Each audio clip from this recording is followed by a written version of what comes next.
যাদের শেষ পাতে একটু আচারের প্রয়োজন হয় তারা অবশ্যই দেখো অত্যন্ত সুস্বাদু একটি আমের আচার তৈরি করলাম সম্পূর্ণ নতুন পদ্ধতিতে। তো আশা করছি তোমরা কেউ এরকমভাবে আমের আচার খাওনি। এই দেখো আধপাকনা আম, আর এখানে আছে মিষ্টির জন্য তেলাই, আর এখানে এই দেখো মিষ্টি জিরা আমি হাঁড়িতে ভেজে নিচ্ছি। আজকে আচারটা আমি এই হাঁড়িটাতেই করব।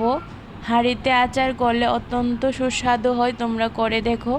তো তেল গরম করে আমি জিরা ফোড়ন দিয়ে দিলাম, তারপরে দেখো আধ পাকা আমগুলি ঢেলে দিলাম, তারপর দিয়ে দিলাম তিল্লাই, ওটা মিষ্টি লাগবে। আর এখানে দেখো খেজুর আর হচ্ছে কিশমিশ আধ ঘন্টা ভিজিয়ে রেখেছিলাম, তো একটু সাঁতলিয়ে দিয়ে দেব।